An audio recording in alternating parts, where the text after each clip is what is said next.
Garmin HRM 200 versus HRM 600. Which heart rate monitor should you buy? In this video, we're comparing the Garmin HRM 200 and the Garmin HRM 600 to help you decide which heart rate monitor is the better choice. We'll compare their features, accuracy, battery life, advanced metrics, and overall value so you can choose the right model for your training needs. Let's start with what both monitors have in common.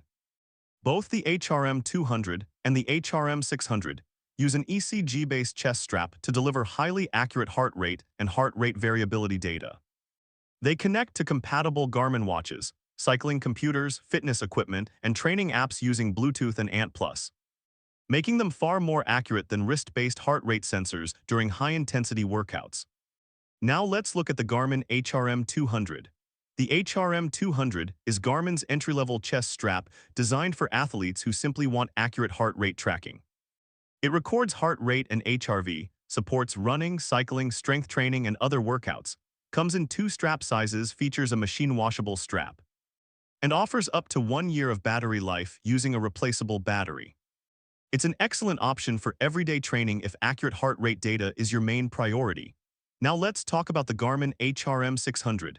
The HRM 600 is Garmin's premium heart rate monitor. In addition to accurate heart rate and HRV tracking, it provides advanced running dynamics such as stride length, vertical oscillation, ground contact time balance, and on supported Garmin watches. Step speed loss.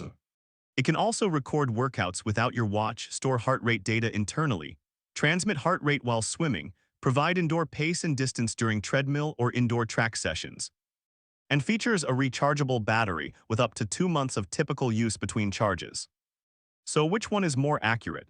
For measuring heart rate, both devices deliver essentially the same excellent accuracy because they use Garmin's chest strap ECG technology. The biggest differences are not in heart rate accuracy, but in the additional training features available on the HRM 600. Let's compare battery systems. The HRM 200 uses a replaceable coin cell battery that can last around a year before needing replacement. The HRM 600 uses a rechargeable battery, eliminating the need to buy replacement batteries, although you'll need to recharge it periodically. Now let's answer the biggest question: which one should you buy? If your goal is simply to improve heart rate accuracy during running, cycling, gym workouts, or general fitness training, the Garmin HRM 200 is the better value. It delivers the core features most athletes actually need at a lower price. However, if you're a serious runner, triathlete, or performance-focused athlete who wants advanced running metrics, offline activity recording, swimming heart rate, treadmill pace, and the newest Garmin training features, the Garmin HRM 600 is worth the extra investment. Here's my honest verdict. For most people, I'd recommend the Garmin HRM 200 because it provides outstanding heart rate accuracy at a more affordable price. But if you're training for marathons, triathlons, or competitive events, and regularly analyze advanced performance metrics, the Garmin HRM 600 is clearly the more capable option and offers features that can genuinely improve your training experience. If you found this comparison helpful, don't forget to like this video. Subscribe to the channel for more Garmin reviews and fitness tech comparisons. And let me know in the comments which Garmin device you'd like me to compare next.